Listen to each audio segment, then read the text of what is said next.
Right. I was just going to say that we're doing our live reactions here in our Egg Watch, our Wonder Egg Priority group watch that we've been doing. We're going to do our pre-episode finale and then post-episode finale and, put it up there as content. I'm here with Mumi and Psychotic. And I'm going to start with the fact that I don't remember anything about what happened in Wonder Egg Priority except for a few key details. And I'm Yes. also gonna open up with the fact that it is a day after this aired, and I have seen visceral negative reactions to this episode on the internet. Oh, I've seen nothing, but I also remember very, very little. I feel like a lot of the negative reactions are probably because everyone was saying, "Oh, it's going to be an hour long." It's not. It's 46 minutes, 45 seconds, and half of that is a recap. Yeah. And I can see people being upset about that, but given I remember fucking nothing, I think a recap is due. More so than when they put it in the middle of the show because of production issues. Oh, totally, totally. So I'm actually very happy that they have a recap here. I am Yeah. kind of bummed that that it's not an hour of fresh new footage, but what are you gonna do? Yeah. Well, yeah, I think I remember we talked about it when it aired. It's like, well, they probably need that hour to wrap everything up. And when they announced it, I was like, that'll probably be good. And so it's definitely interesting to know it's just going to be 30 minutes. So I can probably I can see where it's going. Is that this probably just falls in line with what their original plan was starting out at the start of the show. Is just right. Yeah, 13 episodes. We're going to wrap it all up in 20 minutes. Same, They did have those production issues that pushed that episode out where they didn't have the time slot. Effectively, it's just going to be as if there were no issues. Essentially, Right. is how they Right. Do you think, like in a Blu-ray situation, will they just cut out the recap episode that occurred in the middle of the thing and this first half of the recap episode, or is it going to be like an Evangelion, like Death and Rebirth, but you don't actually have to watch that? I think they'd cut the first one. I know for I think the Monogatari series, they cut all the recaps out of the Blu-rays for that one. And I don't know about this one. It is being sold. This is being sold as episode 13. It's a 13 episode series. So unless we want to say it's 14 episodes, I think they'll probably cut it. Yeah, I just don't know how this episode's coming out. Like if this is like the Blu-ray on is this like being an O&A kind of deal? I think the Blu-rays are already out. Let me check. They were releasing the Blu-rays in Japan. Yeah, those are okay, but nothing like super definitive no collection. They do it like a couple episodes at a time, right? So, yeah. Nice looking Blu-ray, but yeah, I'm not sure Japan does collections. At least they don't do them very often for like newer shows. Yeah, because you can't make as much money that way. Very true. I was gonna say the art on the Blu-ray collection is pretty fire too, or the Blu-rays released so far. So I guess we could get into Wonder Egg Priority. I can't say that we were, in unanimous praise of Wonder Egg Priority when we were going through it week by week, but we certainly generally liked it and liked watching it together. Yeah, it was one of those, it was really fun to kind of speculate on and discuss, after every episode. I'm not sure if it was one that we all kind of unanimously agreed was one that we would kind of hold in high regard going forward. One that we'll remember for the year. I feel like I would say it's at least an admirable project. Oh, totally. For sure, yeah. Or a project where its issues were very surfaced in a lot of ways. Read the whole production, and that's another angle that we don't really have to talk about right now. Kind of get to the nice angle, but I remember Mumi, you were a little harder on kind of the character things and and the episodic stories than we were. Yeah, I wish we did watch this. I wish this had come out sooner. Because I'm struggling to remember like all the issues. I remember Let's Well, the issues Gosh, I I remember, remember. right? The character issues, right? Like Momo has her whole gender identity thing. She's getting hit on by girls, and then she has that thing in episode, what is it, 9 or 10, where Right. Yeah, I remember. I the remember that gay guy episode asks her being. out. Yeah. Yeah, it kind of was like weird in a way because it's trying to promote the progressive thing, but in a way it is regressive because it almost kind of invalidated her identity. Because you have these girls, they've established that only girls are going through the whatever, the Right. suicide, whatever, and then she identifies as a guy, so they almost like invalidate her, the fact that she's there. It was Yeah. kind of The clunky. I trans mean, dude, that yeah, Momo has to save. Yeah, that's something. I Yeah. remember talking about a lot when that episode came out. It's just, yeah. on a certain level, yeah, that is weird. Time out. Can I stop? Maybe we've come up against one of the things that I didn't even remember. Like, was Momoe presenting as a trans man, or was it the character in No, that one episode? No. The right. character. It was, yeah, the character she was saving in that episode, and it was kind Yeah. of supposed to kind of help her liberate her identity because I don't think she's necessarily supposed to be trans. No, Momoe she's isn't. just She, in she's- fact, wants to be no. presenting as a feminine woman, right? Yeah, but everyone, Right. But she sees her as a dude. Yeah. she went like it's one of those. I don't know. It's almost like she's reverse trans, where she's born a female, but she feels like she's a male that wants to be female. I'm gonna stop you, Mumi. You're gonna go stumble there. I'm gonna reel it back in. I'm gonna say that she just the body that she was given is far more masculine and than she would like, so it presented her with Yeah. problems. So Right. yeah, People see her in a certain way, and she wants to be seen in another way. right. And the only person that really validates that is the person she has to save in that episode. Yeah, I don't think so. It doesn't do anything with her. It doesn't like invalidate anything about her necessarily. It was about the guy in that episode. It That's all I wanted validated. to clear up. That's all I wanted to clear up. Yeah. And that's a small thing. Yeah. But Yeah. I started with Momoe because she's like very clear, or I think she was kind of the most obvious one to follow. We of course did have the Rika episode 7, that I wasn't super hot on, but got a very good reception about the cutting and the self harm and Yeah, the mother. that one. Yeah. Yeah. So, Huh? just because of like, I don't know, I thought that was pretty fucking horrifying. Yeah. And dealt with in a way that didn't feel like exploitative of these sorts of issues. Nothing about the show I would say really feels exploitative. Or I think that one teetered on it.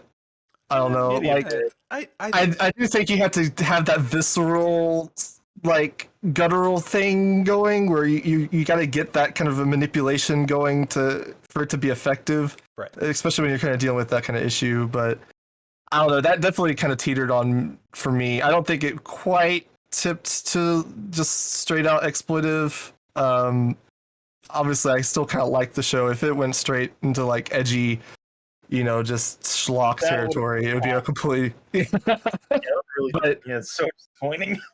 Yeah, I'm but willing, it was teetering. I'm willing to give it much more slack than you, especially because it's a Japanese original anime with production issues that as long as like there was an attempt and you had good intentions and both of those things are really clear, that and then you did it well enough to get a reaction out of people and say something meaningful, that there's a lot of slack in there for me. So Yeah, and I feel like, You go for it. I would say, yeah, there's definitely been like a lot of people who have had a much more profound reaction than I'd say any of us really to the show. Right. That's totally fine. Yeah, there are people obviously that identified much more with that arc than us, but I mean that's just kind of the nature of art in general. sure. Yeah, So- us grown ass men, it's a little weird. Yeah. I don't know. I like hearing stories about people outside of my own Yeah. mindscape. For sure. Uh, For sure. That kind of brings us to the person I want to talk about next was the ostensible main character, and I thought her resolutions of her problems, because she had the whole thing with the teacher, and they never explicitly said what was going on with, did she like the teacher or what, but then she resolved it, and she was in the bathtub and she ran to the school. I remember that being a very good episode. And Yeah, that then she hit her thing in the last episode, with herself and her own suicide and how much she's Yeah, changed. yeah, that was a weird episode to end on and wait 3 months for Yeah. hopefully resolution. yeah, I mean it was cool in the sense of how it invoked the magical girl mythos. Yeah. Oh, Yeah. with Sailor Moon reference. Yeah, I Yeah, went back she and looked at my literally tweets. Yeah. Yeah. literally opened the portal to Sailor Moon. Yeah. Yeah. But and Um, also thematically too. Like it was very much thematically like, look at how much I've grown by this experience of being together with these other four or these other three characters, and I am a different person now than I was before because of my journey. And that was the part where I was like, hell yeah, hell fucking yeah, you're presenting like I Prime and then the current I, and she's so much different because of the growth that she's gone on this journey. I was all about that. Yeah, but I do remember I had a little bit of an issue with that, not necessarily that episode, but she kind of had that growth very front heavy because she did act a lot like the prime eye or whatever you want to describe her in the first episode, and then the second episode she kind of already experienced most of the growth. Like she was already kind of acting similar to how she does in the later episodes by episode 2. I do remember making a comment about that, how she was interacting with Nehru in episode 2, how it kind of felt a bit jarring to me. There wasn't enough of a gradient, I guess. And A little bit, yeah. But I think because the way the structure of the show is set up is we have like one episode to introduce each of the girls, and then another episode to sort of develop them further. And then now that we're at like the back half of the show, we've had 4 episodes to sort of conclude their arcs in weird and horrific ways, and now we're on like the last episode to sort of tie everything together. So with Ai's character, I think what really is kind of the there's 2 phases really. The first is her going back to school, which happens in episode 5, sort of like her second episode of development, and then sort of her, I guess, self-acceptance, and then also dealing with her feelings towards her teacher in episode 12. So I wouldn't say I feel like it's just not that her introvertedness is necessarily the whole of her character that needs to be overcome. no, and I'd agree with that. yeah, and there's something to be said. Like you could make the interpretation of, she's almost kind of faking it until she makes it, when she kind of makes that roundabout like turn face at in episode 2. She's kind of got an optimistic outlook because she's like, oh, I can save Koito. So she's trying to make like an effort and be more outgoing. I don't necessarily agree with it, just because she is still kind of dealing with the issues outside of that, and so it just has like a weird kind of jarring juxtaposition to me. I do appreciate like they were kind of they did address like the things we kind of talked about at the beginning with her and Koito's relationship, and how it was kind of like a toxic one. They did kind of directly address that in the was it episode 12? Is that the last one? And it's kind of just explicitly stated that she was kind of, they were in like a toxic kind of relationship dynamic, which that was kind of something I remember we talked about in episode 2. And I think that point right there, I have something to say in defense of I in episode 2, but I want to come back to that, because I think the point that you've made here about them kind of not presenting all the information up front was one of the biggest strengths of the show, that you didn't really get the clarity on the teacher or anything with Ai's situation, or what was going on, or was he abusing Koito or what, and then letting you form those own ideas in your mind and then coming back to it later on For sure. was Yeah. engaging. Yeah. Go ahead. I was just like, yeah, there's definitely that element to it. Like when you're watching it moment to moment, obviously you want to withhold information. But looking back in like retrospect, you would like it to kind of be cohesive and fit together in a way that's not kind of jarring. Yeah, Like, I disagree. I disagree. I think it's all about the feelings. It's all about the confusion that the person has in the moment, and it's all about not knowing which way the answer is and empathy with that. well, so if we compare it, to a show that ended recently, Odd Taxi just ended last week. Yes. No, I it guess ended like Monday. I guess Can't kind do of odd. spoilers for that one. Oh God. Okay. No, I won't get into explicits, but Okay. like it's very much like a thriller kind of mystery show. Yeah. And they have elements, as they do, where they have red herrings and stuff like that. For those who have watched the last episode, there was one red herring that everyone kind of was talking about throughout the series, and they're like, "Oh, what is that about?" Well, they kind of addressed it in the last episode, and it was very Almost comically unsatisfying. Yeah, you're like, okay, well, and you look at it in retrospect, you're like, well, that doesn't even make sense why that would be happening. Like in the moment, it's like, what is that? What's that mystery? And you had that, that generation, the emotion. But looking back, compare that to like Madoka, one of our favorite shows here. Yeah. For yourself. You look back at Madoka, and then I guess spoilers for a 10-year-old show at this point. A lot of the twists and stuff are foreshadowed in it, where obviously you had the obvious ones where like mommy got her head bitten off. You had some allusions to darker undertones with the runes and stuff like that people were able to kind of pick up on as it was airing even. But you even had stuff like Madoka saving Homura in Timeline 3, I think it is, with Sayaka's soul gem. Like, things that you don't necessarily pick up on in the moment, but are, very emotionally driven. And then you can look back and you're like, oh, wait, well, how did that kind of come about? And you think of it logically, and then you're able to get like that catharsis from just the logical side of it. Like, oh, okay, so that's where it came from. And that's kind of what is, and it adds a whole new layer to it.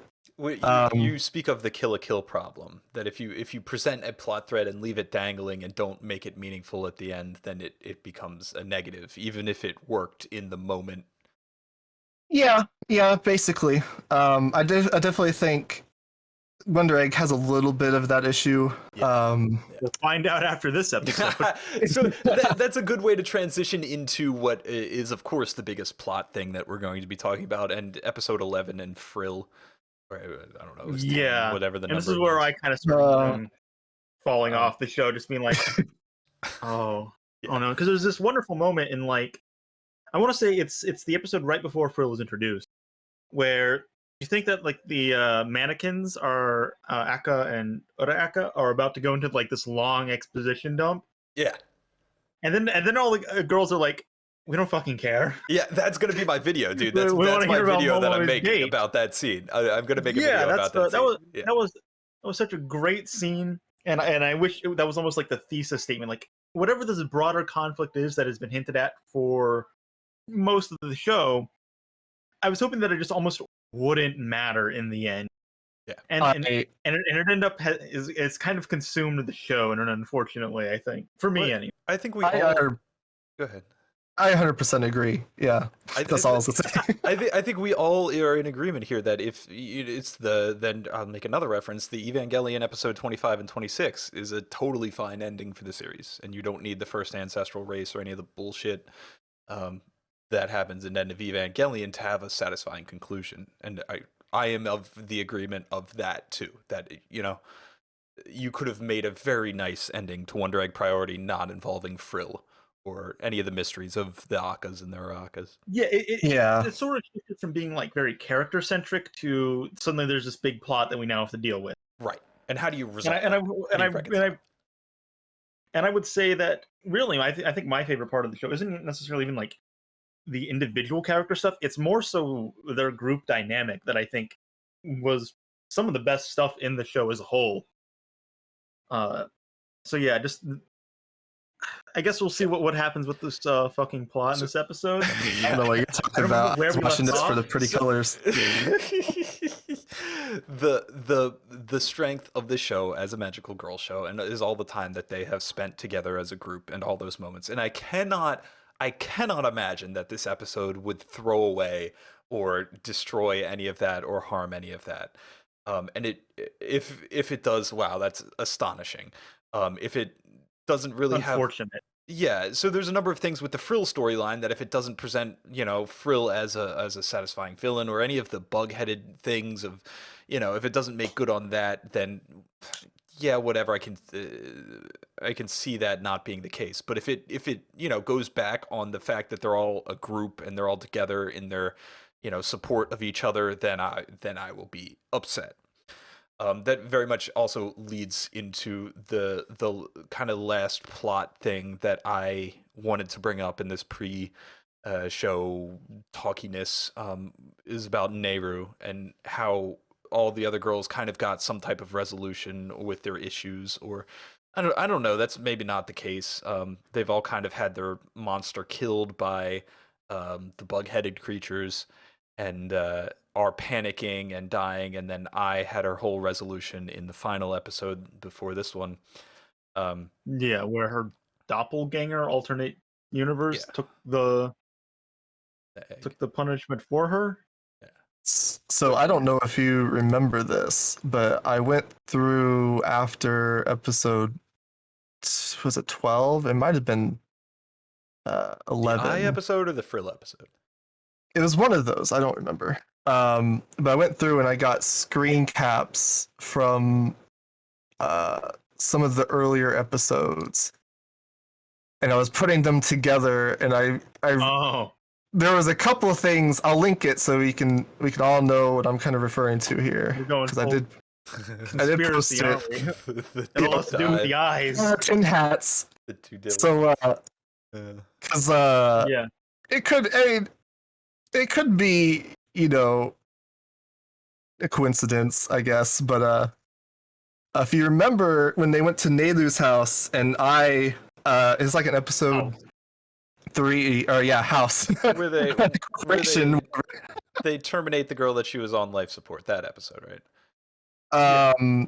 Was it that episode, or was it the one where they just go to visit her in the library? I can't remember if it was an earlier episode. Because that episode ends with her and I pushing the button together, and then Nehru walking out, packing her bags, and walking out of that house. Yeah, and I think it was that, maybe. But when they go into her living quarters or whatever, you had like the hospital beds going into like that library area. Yeah. And I looks over to one of the beds, and there's a teddy bear on one of the beds. Yep. And that is that same teddy bear that yeah, that it comes up in Frill's episode. So I think that's my prediction too. Like Nehru and Frill are somehow related. Nehru has the scar on her back that her sister betrayed her. I'm sure that's Frill. And my resolution for this would be have Nehru in some way pull a miracle of friendship, or power of love and compassion and Care Bear bullshit all over Frill, and then that be a resolution. Yeah, because we haven't really gotten like a book end to like the character arc of Nehru. Correct. Like the closest we had was her with her I can't remember her name, but her albino friend. When she finally learned to let go of her, but that wasn't her sister, so we still don't really know what's going on with that whole arc. But it's good for like her learning to let go and her learning to her character growth. Yes, yeah, but that's kind of we haven't really had like that moment, obviously, with like Momoe and Reiko. No, yeah. Rika, yeah. Rika. That's Rika and Momoe. Like they had their straight up moment where they saw the Bughead people because they reached the peak of their character arc or whatever. Nehru hadn't had that yet. No. And then I has had that, but well, I did in the last episode, Right. Yeah, that's when and there were only 3 bug things shown. So, and we've seen all 3 now. So the only one left really is Trill for like Nader to confront. was there 3 bug things shown? I think so. I think I think remember there were that being only true, 3. Sai. I think I remember that being the case. Yeah, I remember we made a note of how many were like in the jars, but I can't remember what they. And I don't know that I need like a huge like explanation or info dump on what the bug-headed things are either. No, No. I'd rather they not exist. Yeah, yeah, same. Like I would have loved if this show just stayed in like the metaphysical, magic shit and completely removed itself from all of the hard sci-fi bughead like android people. Well, gets into another thing, which is the technology of the show, because we had like Akka and Uraraka, when they were both still human, they were doing some sort of government work where they were under constant surveillance. Yet they also somehow managed to make a robot person, and I guess that just wasn't a big deal to anyone.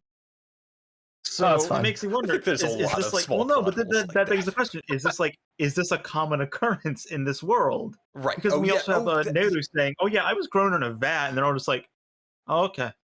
That is the we raised that question. I distinctly remember talking about that when we were first talking about it, of like in relation to the Akka and Uraraka house, that they somehow, man, what was it?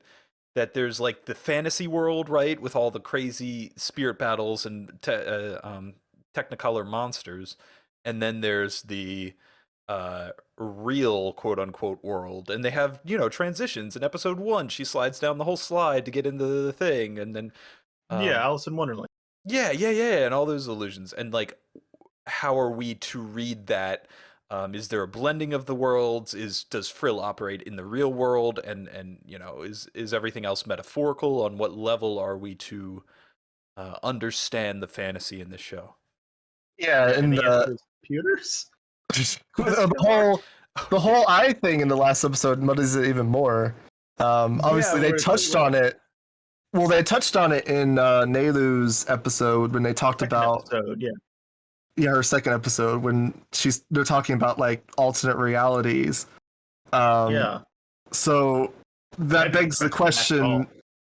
It begs the question of like, are Akka and Uraraka just from like a completely like different reality? Is Frill like the alternate version of Nelu's sister, or like Yeah, and like those mechanics normally wouldn't matter until they invited them to matter in the Frill episode with the murder of the wife and everything, and it's like, yeah, they just stayed like magical girl magic, don't gotta explain shit kind of mentality. There wouldn't be these questions, but then they introduce all of these like answers to questions we never asked. And then you're just left with more questions that they now have to answer in the next 30 minutes. Well, here's the thing. Here, this is kind of like, I guess if we want to go into expectations for the final episode, is that I want either one of 2 things. Either they answer everything neatly, or they don't answer anything at all, and it's just surreal hell. It goes like full like Lynchian Twin Peaks type shit. I mean, if I turns into a sketch and like just a thin line through a fourth dimensional void, I'd be all right with that. It just becomes Meteorica, yeah. Because I think it is an issue where it's like it doesn't go for either of those extremes, where you either answer everything or you leave it entirely up to interpretation.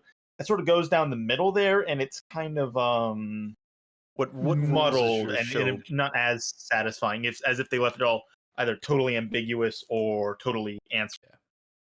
Yeah, the scope of your show. What rules are your show is your show playing by, and how are we Yeah. because we need that to understand the characters' emotional states. Yeah, are we watching David Lynch, or are we watching Christopher Nolan? What are we doing? Yep. Good call. So yeah, so I only really have those predictions that I've already given for this episode. What are you guys thinking? And in the context of this being apparently a very disappointing episode. I I mean, feel like people are disappointed because they thought it'd be a full hour, and it's 46 minutes, 20 of which are recap. Okay. I'll Beyond say that, it doesn't surprise me that this is disappointing. I mean, you certainly would hope that it wouldn't be, but you know, at the end of the last episode, which was a very good episode, mind you, Yeah. we still hadn't really touched on any of the answers for anything that was introduced in Frill's episode. Right. So, Yeah. I mean, you could kind of see it coming. You're like, well, they've got 30 minutes to tie up the overarching plot with all the girls and all the stuff they introduced with the bugs. So, I mean, it's not a surprise that people find it disappointing. I might not find it disappointing, Who but knows? Yeah, we're fucking contrarians here. Right. Yeah, that's what I was about to say. Is like we may have a different. I'm hoping that we have a different perspective rather than this just sucked.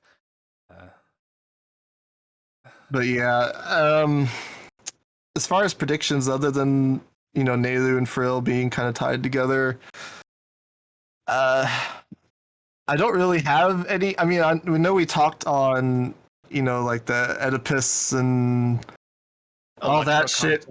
Yeah, all that like back a couple months ago now. Oh no, all the psychology stuff too. Fuck, I forgot about all of that. Oh, yeah, I know we.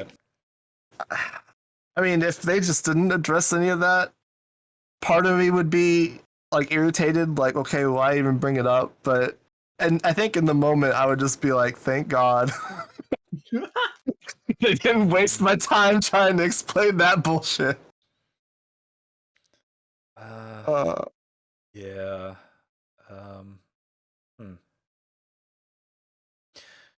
Well, all right. Unless anybody has anything else that they want to say about the show, or throw it out there now before we go in, and then we look back now and we'll be like, oh, how naive and foolish we have to delete all of this. This was so bad. No, this will never air. Don't worry about it. We're not recording this. It's gonna be the image of the dudes in Japan going to see the Madoka Rebellion movie, and their smile and optimism are just gone. We'll use that as the thumbnail and put this on YouTube. Yeah, just put Mumi's head right on it. Oh god. All right, well, we want to get started. Can get started if you want to get started. You want to stream it? I didn't download it. Yeah, I can stream it. Let me stop recording, and then so for anybody who wants to follow on the podcast, stop the recording now. Listen to or watch the final episode of Wonder Egg Priority, and then come back after we have finished it.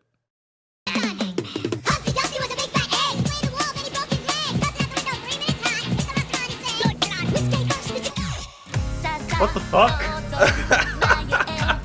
Only you can see the look on my face. Well, get the recording started again. Recording is going. Recording is live. We are here. Wait. For the context, we are here having immediately just watched the end of the final episode of Wonder Egg Priority, or is it? Movie. Remember when we watched the other day? We watched the ending of Odd Taxi, and I was like, I wonder what's gonna have like a more dumbfounding like final episode, Odd Taxi or Wonder Egg Priority. Well, I guess we have our answer. The answer is neither, because they're on entirely opposite ends of the spectrum. You want What did we to? just watch?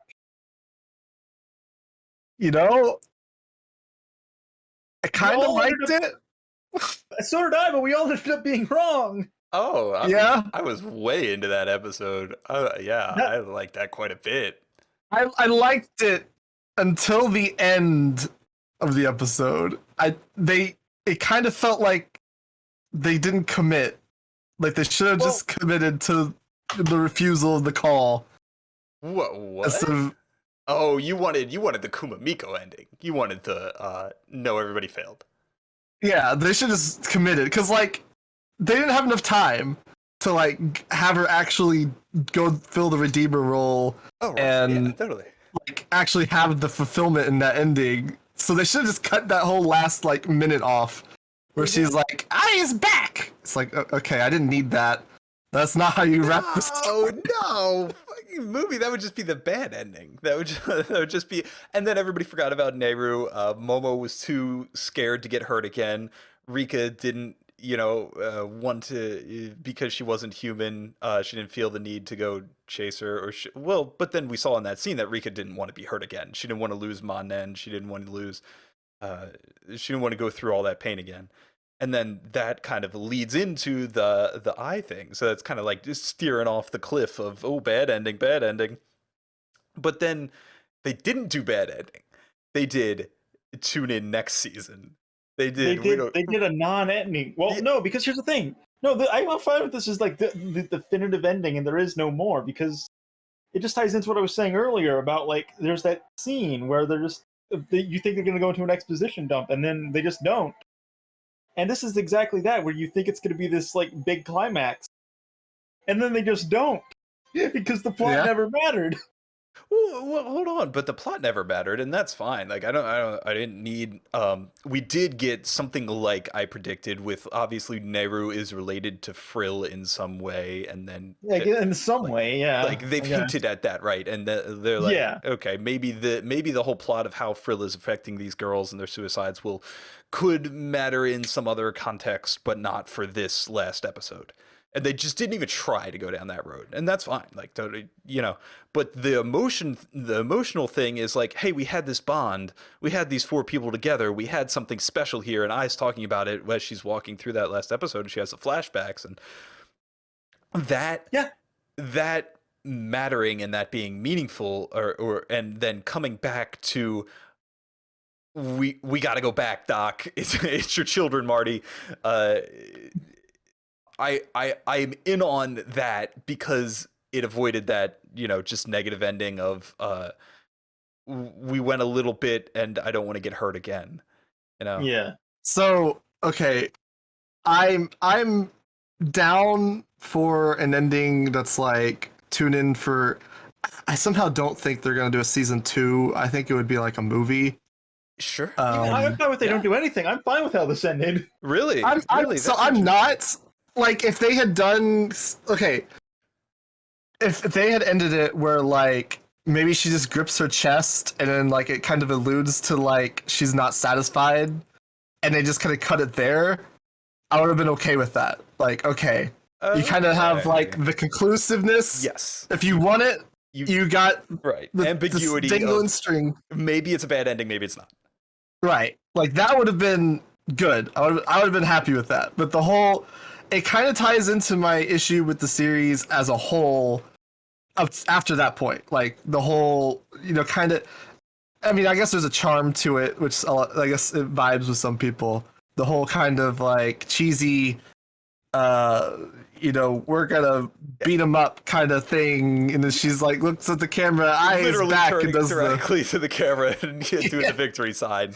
Oh, I'm all about that shit. I love ham it up. Oh, I love it. I loved it. Yeah, I was not a fan of that throughout the series, really.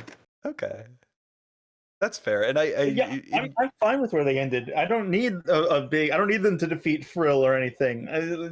Their character arcs have been resolved now. There's nowhere to go from here with the character. Hold on. In that episode, they both just had Momo and Rika do that whole thing of I don't want to go through that again. I'm too.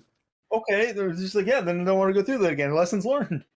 Yeah, but that's not a triumph of friendship. That's the bad ending, and then having I kind of bring it back. This so perfectly sets up another season or movie of the saving Nehru, or finding Nehru, supporting Nehru, and saving Frill. And I would not. Now, no, listen to me. Here's what happens in the movie. It's the plot of the movie.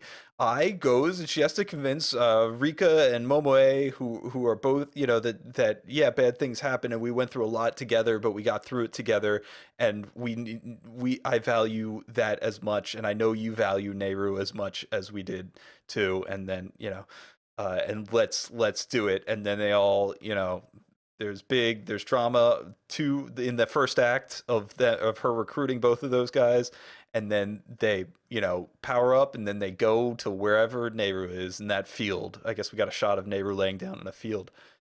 And then they go, and then they join together with Nehru, and she has to, or maybe they convince Nehru, maybe Frill's brainwash Nehru. I don't know what's going on. Something with Nehru, and then they spirit bomb, hug Frill, all Sailor Moon episode 200, reach out the hand, and then yeah, that's the true ending of Wonder Egg Priority. It's gonna go to Ava route that we joked about. Oh yeah, it is. Yeah, this is Death and Rebirth. Fuck. It actually is. It's gonna end with "We are the words I love you." It is gonna end with yeah. I was just gonna say I'm not. If there's not enough content here. I mean, there is, but there isn't. Like character wise, there's not enough content here to do a second season where they're just doing all that again, right? A full just for Nintendo this time. Right. Yeah, so it may have they should. A movie. It may. Yeah, if it's not a movie, I'm gonna be not optimistic about Unless it. They just introduce new characters. Yeah, they would have to do something like that.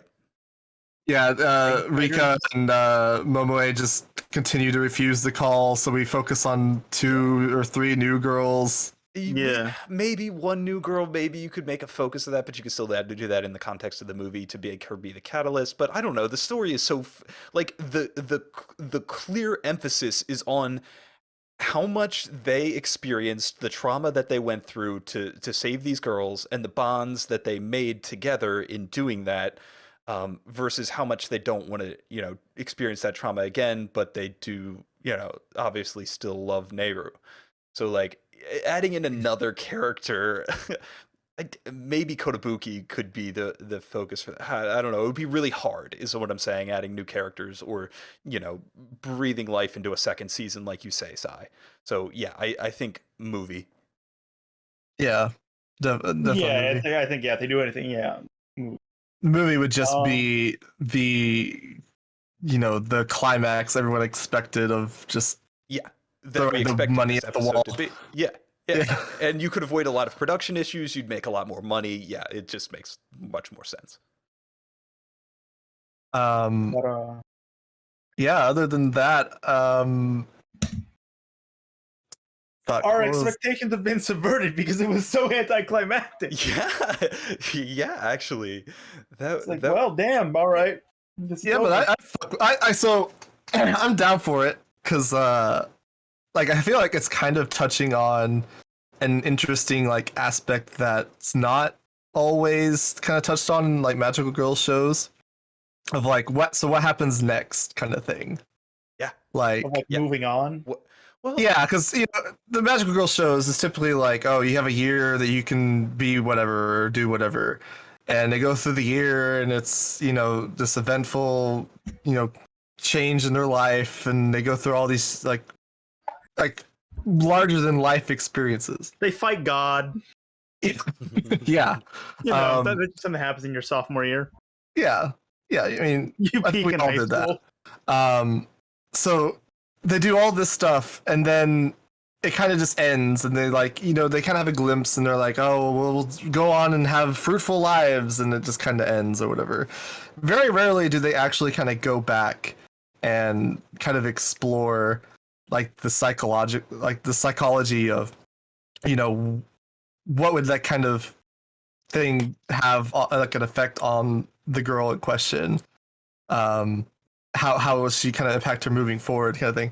And it doesn't go really far with it in this episode, obviously, right? And yeah, obviously you got Creamy Mommy has a whole sequel OVA where it kind of delves into her life after the events of the series and all that. So it's not it's unique necessarily, but I do appreciate that it's kind of touching on that, and it's they don't want to go back, they're kind of out of it, and it's they don't need to go back. It's kind of more in line with Madoka than typical magical girl shows. It's if Madoka if they and the girls in that show could get out of the system, they probably wouldn't want to go back in the system. Right. Can I So recontextualize it? But even using your Madoka example, Madokami does. She becomes the system. She gives everything to the people that are in the system, yeah, or to rise above the system. I don't know how you want to frame it, but I want to recontextualize what you're saying there. Instead of something like a cure flower, like I was a magical girl in the past and now I am fighting my own battles. I think it's more along the lines of you thought the battle that you were fighting was to resurrect this girl, and you got your bittersweet ending with they don't remember you, but they are back, and yeah, you went through a lot. But I think the real battle was you know the friends we made along finding. the way. Yes, yes, movie. God damn it, yes.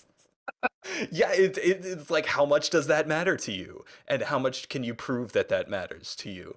And yeah, like that is um the real struggle that they had to underdo as the magical girl. And I kind of think that's what we saw in that Eye episode before this episode, how she was demonstrably different than she was at the start of the thing, and that all that growth, and you see it on all the characters, and like proving that by chasing down Nehru is I see that as their true magical girl quest, and not fighting these battles to resurrect these girls. That was just a way of learning about it. And yeah, I like your idea. I'm just not seeing it in that way. So interesting thing to kind of contemplate. Don't necessarily have like a grander point for it, but on the subject of the last episode with like the two eyes, um, when we saw in this episode when they brought back Koito and all them, they acted completely different than they kind of uh, perceived them. Like I think Momoe said, she mentioned something to the girl that she brought back, and she just kind of was like, "Yeah, no, that's not even the kind of person I am. Like those kind of things would, Right. make me blush, kind of thing." So it begs the question of like, is it so much that they have character development, or are we just seeing different aspects of their character in different situations and with different people? Are you saying that they perceived the girls they were fighting for differently than the girls actually were? Or are you Not saying not that? Yeah, go ahead. potentially that. I'm saying more like in the context of like our main girls. Like we see, I I touched on it, I think, in the first part, that I kind of experienced this hyper character development. Maybe what we're seeing is like, her kind of the two masks that she has, like her public persona and like her private persona. Like maybe that's kind of what they were seeing. They were seeing the Koito who warmed up to I, and like her, how she acted with her, and it kind of conflicts with like her public face. So maybe what we were saying is not necessarily character development, but like in a sense, yes, it is character development. But maybe kind of what some of the issue might be, like that I had, might be, maybe it is kind of like conflicting public and private persona, like the different masks that they put on. Sure. And I I Something, I I something to think about. I realized that I never responded to your I in episode 2 feels different than I in episode 1 thing in the pre-show. And my response to that is that I always was kind of extroverted, and that the person she was in episode 1 wasn't really true to herself. So she doesn't feel like completely different when she turns the corner in episode 2. She just feels like she wasn't allowed to be herself in episode 1. And there's something to say for that. I still kind of have an issue with it, just because how I would interpret somebody who kind of went through prolonged amount of trauma. It would be hard for me to kind of wrap my head around them like doing a complete 180 as far as how they kind of present themselves and carry themselves like more in public. But Sure. I That's do a I do scale understand what thing. you're saying. Yeah. Yeah, yeah, Yeah. yeah, yeah. That's we could argue that back and forth, but that's a psychological. We get a psychology expert, a trauma expert. That's a So, different story. Let's go back to so the with episode. regards to like all the like plot threads that are just left dangling, you guys are like hoping for like a movie to resolve them all. Yeah, Or I would would like, say if there's not a movie and they just didn't even try to do all the Frill stuff and everything, they brought up Frill in this episode. Like they clearly hinted at it. But if there's not a movie, then episode whatever with Frill 11 or whatever it was is just a complete waste and shouldn't have been in the show. I I disagree. agree, and so it should have been in the show. Okay, Because I agree that leaving it it all shouldn't be there. dangling, and Wait, are I'm fine you with, saying like, leaving it all dangling and then just being like, no, fuck it, no, we're not Right. dealing with this bullshit. Right. Okay, so let's talk about if this is the only Wonder Egg content that will ever exist, and this is the end of the story. I Let's like go off that because it is kind of like cynical and like bittersweet in a way. It's not the power Yeah, of friendship resolving things. It's right. It's, when she threw the it's thing Cat off. Labor 2. It's just dour. Right. When she threw the phone off, when I threw the phone, Yeah. I was like, "Oh shit." You And threw your phone? yeah, well, yeah. And when Momoe and Rika were like, or when Rika was like, I'm not doing this to help this person. You know, this is not a human." Yeah. Or when Momoe is like, I can't. I'm just not. Yeah. And I was like, oh. But when I did it, I was shocked because that seems like an abandonment of all those values that the show was going for over the course of the show. And like, I was like, they're really not going to do a bad ending, are they? But yeah, to do something thematically like that is shocking. Yeah, so I would have totally been all right with them not having that in the show, like the whole frill, all that stuff. I would have been completely fine with them not being in the show. Well, time out. Would you, in the context of the bad ending of them abandoning Nehru, or what? I mean, like in general, in the context of the whole show, Okay. if they just never had that element, I would have been totally fine with that. Gotcha. Now that they introduced it, then you go with. I went into this episode with the expectation of like, okay, now they're gonna have to address it. Now it's gonna be like, half the episode is gonna be plot exposition. Right. They're gonna explain all the blah blah blah whatever. So it subverted the expectations in that it didn't even try. It's just like, yeah, Right. that was a thing. We give up. This is a different thing here. Okay, so we're still talking under the assumption that there's no more content.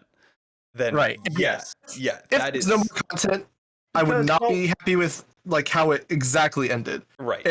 Again, as I said, if it ended like literally just like a minute before, if it ended with just like that shot of like her clenching her Okay. shirt, I would have been happy with that ending. I'd be like, okay, that's Okay. pretty bold. Okay, Yeah, I'm good with this. Okay, so like the negative ending with just the hint of the suggestion that I might not be okay with abandoning Nehru. Yeah, that would have been sweet. Well, time Like, out. yeah, You would have been okay with them abandoning all that Nehru plot, or not all the frill plot stuff that they've kind of let dangling, and all the dot and hyphen and everything. Yeah, and because like it's like Sai said, like it's kind of the cynical approach because it's like they introduce all this stuff and then they're like, yeah, none of that fucking mattered. Like it's just yeah. It's like if in Madoka when they find out like their soul gems are like have their actual souls now, not their bodies. If like they were just like whatever. Yeah. I get you, and I kind of appreciate that Entropy. too. Well, who gives a fuck? Yeah, I can kind of see that reading. I would say that I would still be upset from like a pure storytelling perspective. I kind of said this when I was going through Princess Tutu. I was like, you need to have conciseness in storytelling, and if something doesn't matter, you don't load that Chekhov's gun. So I agree. I would be a bit opposed to it just on my principles of what good visual storytelling or narratives is. But yeah, I would buy into your reading of they've shown us that it doesn't matter. We then have to wonder though, how is this planned out? Because did they True. initially plan to always end like this? And if so, then why would they introduce something like Frill?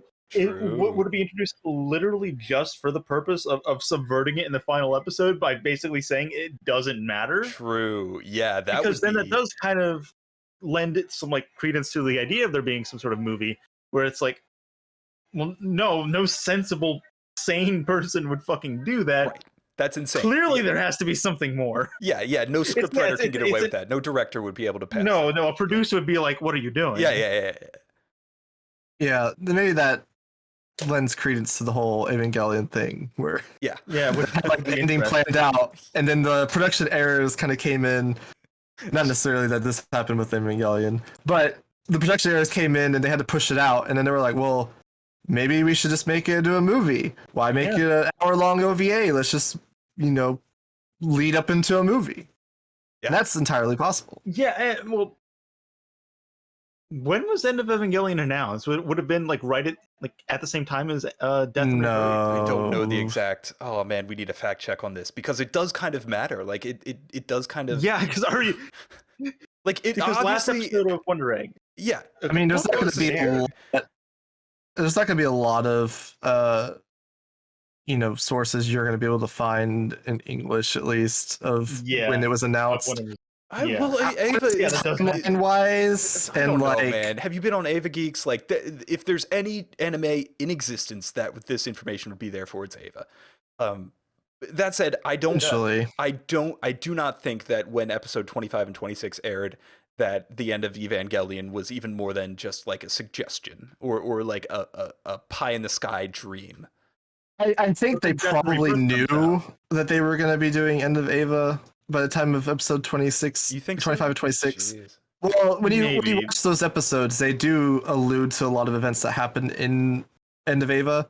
So it's obvious that it was, storyboarded and planned out by the time those episodes, aired. In terms of like the public though, so you have an Evangelion, ending comes out, everyone's angry, and then a bit later you get Death and Rebirth. And then how long after Death and Rebirth did it take for them to announce publicly that End of Evangelion was coming out?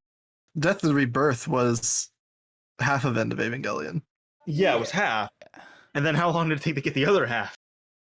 And it would be another half. That was already announced, like by the time Death and Rebirth came out.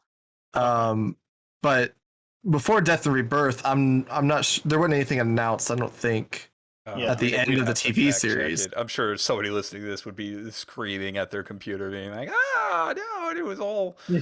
Well, they basically just copied Ideon's ending anyway. Okay, we're off base now. All right, bring it back around. So let's ask the other context. If we assume that there is a movie, whether it was planned at the start of this series or during the production issues or just when they were doing this last episode in the last like 3 months between when the I episode aired and this episode aired, they created it then, maybe, I don't know. It doesn't, if we assume that there is a movie and they knew that, or they're planning for that going into this episode, then how do you take the ending?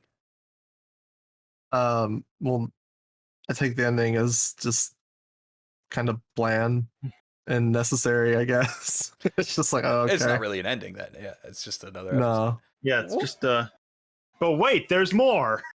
Yeah. Billy Mays just comes up at the end. What? Oh. Dangle the carrot. Here's the ending. Oh, no. Pay for the movie ticket. So, what happened in this episode? I'm like thinking now, like what went on other than Momoe and Rika rejecting the idea that they're going to, power friendship it and go save Nehru? I mean, I'm still trying to wrap my head around how much time exactly passed. Because, like, sure. When we left Momoe, she was like, they were both like functional. Yeah.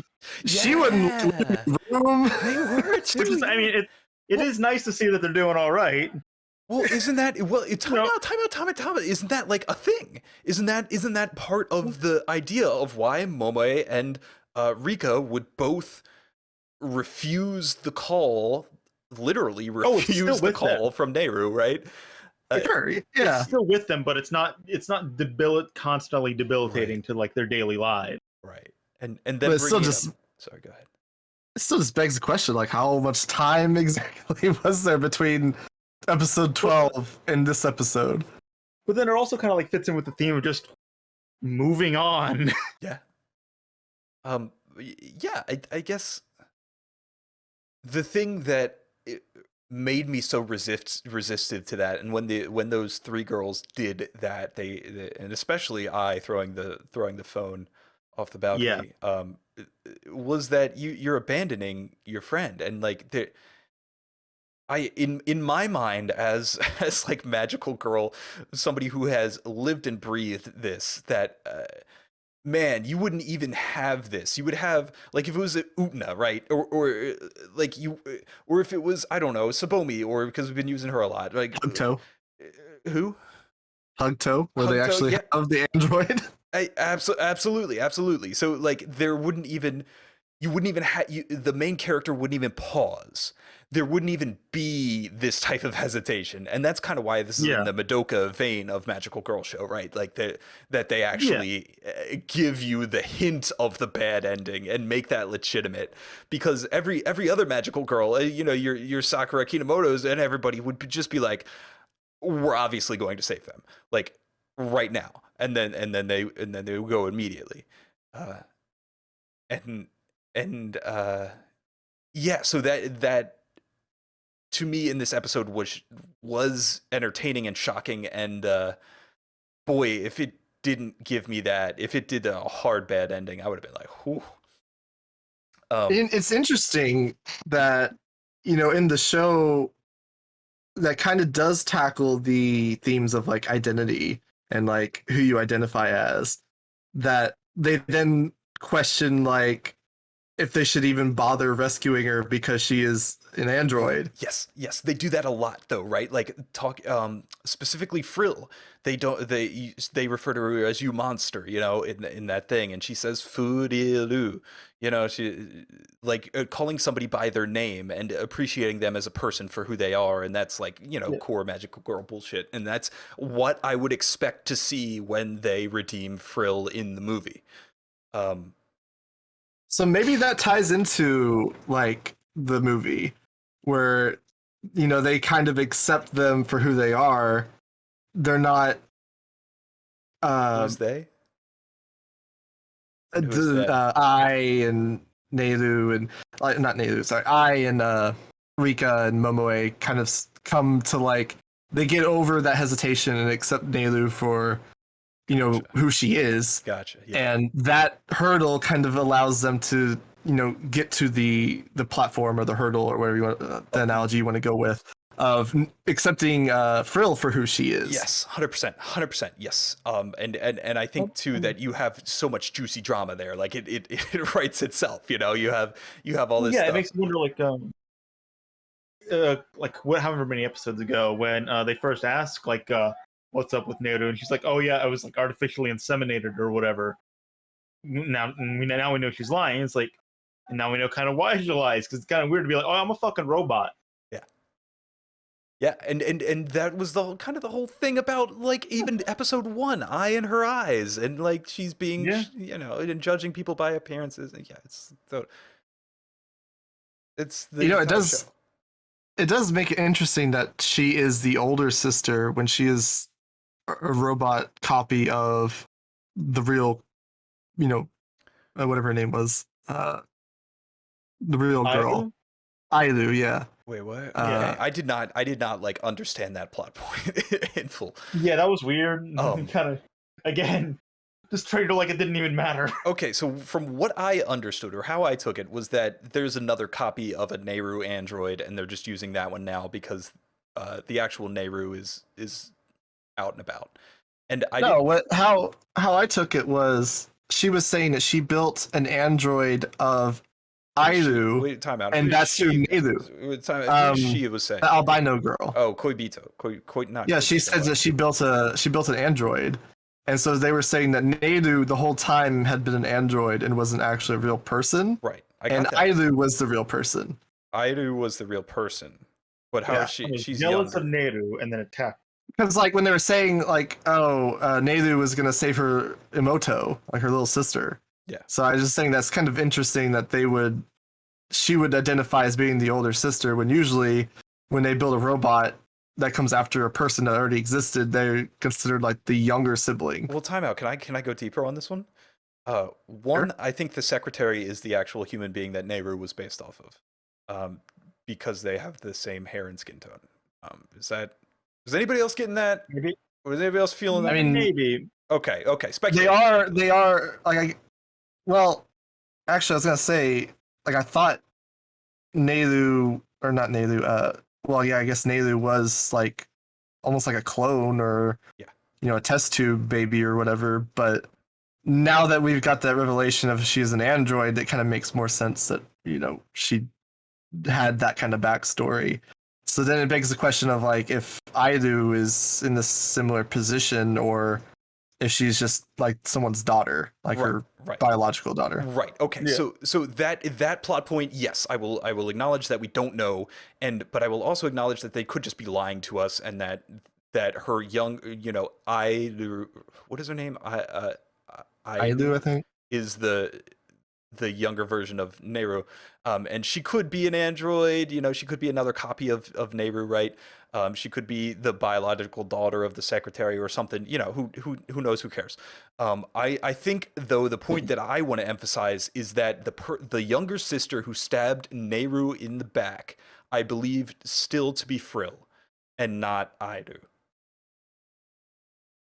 I mean, that would be better. Yeah, yeah, that's why I believe it.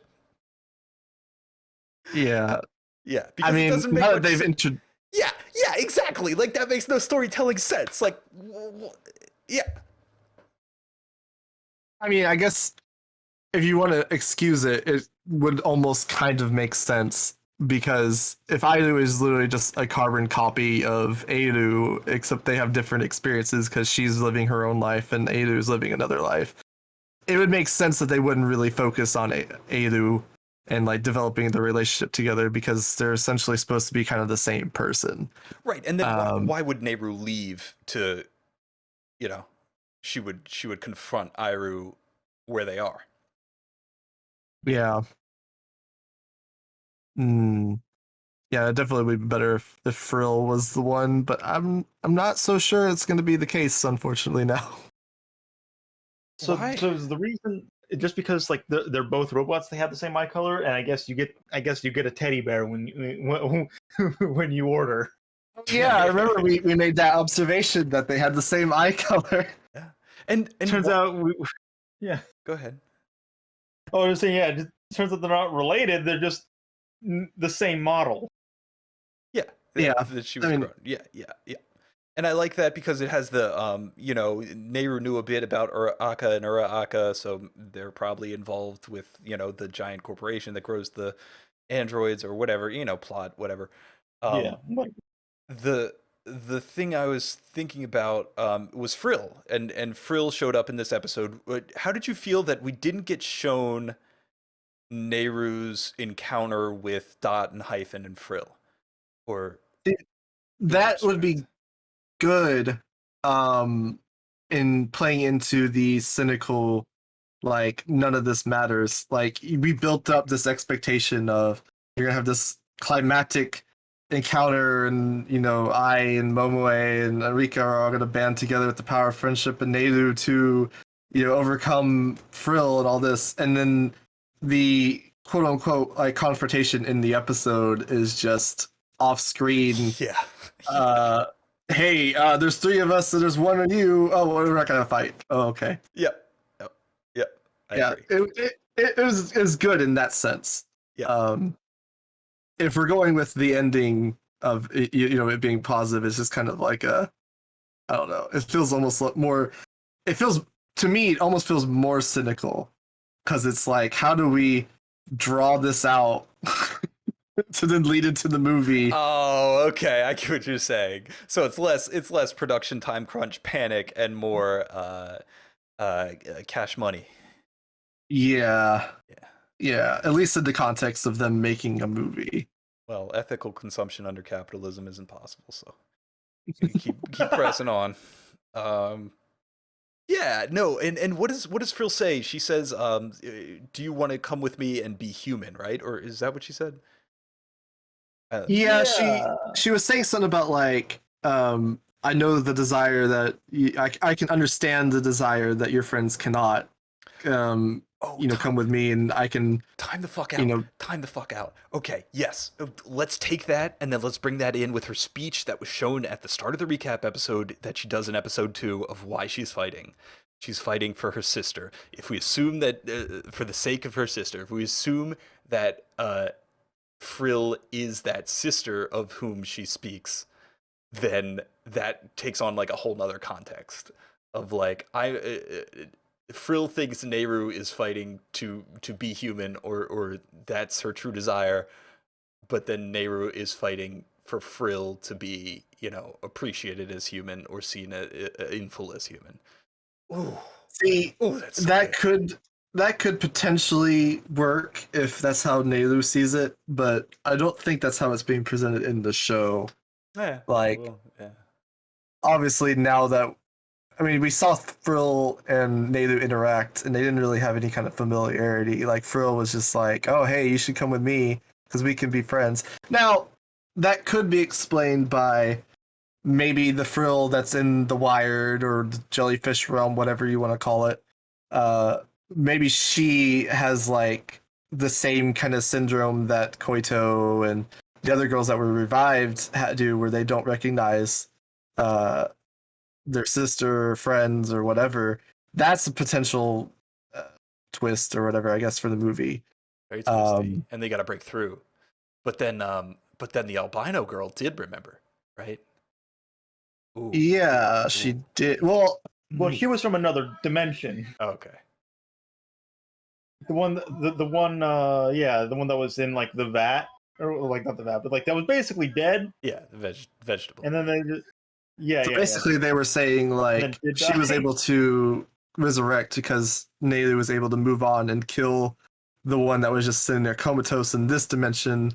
So the new one from the other dimension was able to come into this dimension. Because that's what they've been trying to do for a while now, but you can only do that if you're dead. This is getting very complicated. Yeah, no, it doesn't matter. I was just thinking for the context. No, it doesn't matter. For the context of the movie, and then getting them all back on board. What if they had to go to the person they saved, and like Ai has to convince Koito to break through and remember her memories, and then they do it with each of the three girls, and then they all or Nehru has to convince Frill to remember her memories. Or alternatively, they have to send them all back to Brazil. I didn't understand that reference. Oh. They have to all like convince them they need to go back. Yeah, like, hey, I know we brought you over from whatever dimension you were from, but you have to go back. Oh, yeah, that gets a little. Yeah, or I would it would have to be couched in the context of you have to realize why you committed suicide, and kind of come to a realization that you did that and that you want to live. Yeah, so it'd be like the ultimate therapy. Yeah. Yeah, I still need more from the system because I need some sort of context and like explanation as to who they're saving. Yeah, and Frill shit and what the Akkas are doing. Yeah. Yeah, like the girls that they have led up to this point, like why did they go into like ashes? Like, were they like the alternate versions that they would be saving, other people would be saving, and they're like expending their life force to bring them over from another dimension? Or with the dangling plot threads, they have to at least be somewhat used so we can understand Frill in particular. But I mean, if they were just going for the cynical ending and just ended it with like the dangling, like what if, like maybe she goes back, maybe she doesn't, kind of thing, I'd be all right with not knowing and just leaving up for interpretation. But now that they have this like ending, like, oh, Ai's back, and they're obviously leading up to something, I'm gonna have to need some sort of answer. Yeah, if they do a full like feature, I would like answers. And I think they would. I do. But yeah, those need to be in the movie. Yeah, I would agree. Yeah. So the whole teddy bear wasn't really addressed either. Again, there's so many symbols surrounding Frill and the relationship Nehru has with Frill and her past that are just like, yeah. Maybe they just handed out the teddy bear to all android girls when they wake up. Welcome to Earth. Here's your government-assigned teddy bear. Maybe I feel like this hasn't like left us with a lot to say besides like, Yes. that was weird. Hopefully, there's a fucking movie. Yeah. Yeah, it wasn't really a climate. It wasn't really an answer. It wasn't really an ending. It's an anti-end. Yeah, yeah. I mean, I definitely see why people were disappointed. I'm not necessarily disappointed in the sense of like I kind of appreciate what they're doing in some ways, but 100%, yeah. it is a non-ending. It is like Yes. buy the Blu-ray, buy the manga, watch the movie kind of ending. Yeah, no, 100%. Yes, I agree with everything like that. Like I love this episode. I thought it was great. Yeah, a lot of the directing too, and just the path that the story is telling. But that's all under the assumption that I turning around, throwing a victory sign to the camera and saying "I is back" is a bait for a sequel where you're going to actually address the stuff that you raised in the series. Yeah, if they just end it there, that's just dumb. That's not okay. Yeah. Yeah, that's they're gonna have to have something after that. If it's just like an audio drama. Oh no! Don't do that to me. Don't say those words. No. What happened to Zuko's mother? Well, read the comics and find out. Oh. Yeah, it'll be. I mean, that happens a lot, unfortunately. No, that can't happen.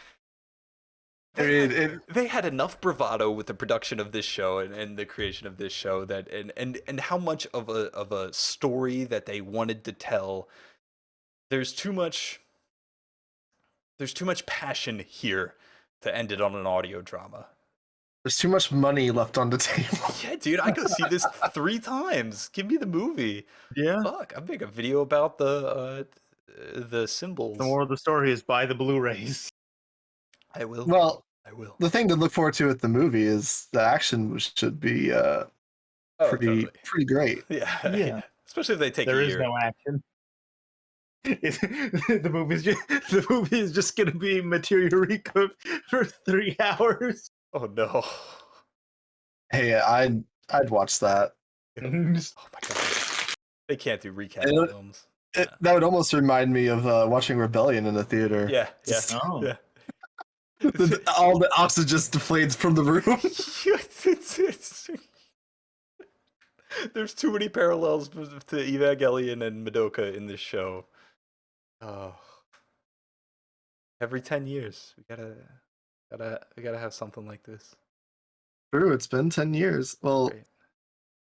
there wasn't one 10 years before Madoka. It's been 13 years. The cycle is 13 years, actually. You're right, we fucked up. Yeah, it goes Astro Boy, Gundam, Ava, Madoka. It's a history of anime. There you go. Yeah, that's the history of anime for you. That's the cycle. So we got 2 years left. 2023, expect the revolutionary, groundbreaking anime. Madoka 2 Electric Boogaloo. Oh boy. Okay, that'll be the subtitle of our podcast here. Madoka 2 Electric Boogaloo. Yeah. Mm-hmm. Revolutionary Girl Madoka. Neon Genesis Madoka. Yeah. You can just use the thumbnail I made for Wonder Egg. Which one? Link it, because I'm going to use the thumbnail of the people coming out of the rebellion that you mentioned earlier. Yeah, you could use that. I did make this one, which is just awful. Have you used I have not. video? You haven't used it? No, I made it as a joke. I'm stealing it. Don't link it, I'll steal it. Where is it? I have it somewhere. I am. The more I think about that, the more I am content with this episode, and the more positively I reflect on Wonder Egg priority as a whole. I mean, I think the recap definitely was positive in kind of reminding me the strengths of the show. Obviously, forgetting a lot of what happened Okay. plays a large part in that. For 3 months, yeah. I did forget. Gosh, I did forget how hard I was on the character design of I until like when I was watching the recap, and I was like, oh yeah, I had an issue with that, didn't I? You fucking monster. How dare you? It's like so like cynical. Like she's like being presented as like this super ugly character. Oh, don't look at me, I'm so ugly. It's just like this fucking cute moe blob. You have Just to- because she's got two different I eyes. swear to God. It's a representation of how she feels about herself. God damn it, movie. That's so. That's. Oh, I don't like that criticism. Oh. I remember being Than being like, oh, the symbol isn't so important. Just look at her name. oh, here it is. I found it. Odd eye. Ha ha ha. I was like, what the fuck are you talking? That fucking My Animalist review was dog shit. Oh. All right. Like all My Animalist reviews. Well, yeah. Do we have anything pressing? Anybody else wanna throw out something or Mm, what? what else was I remembering when I was watching that recap?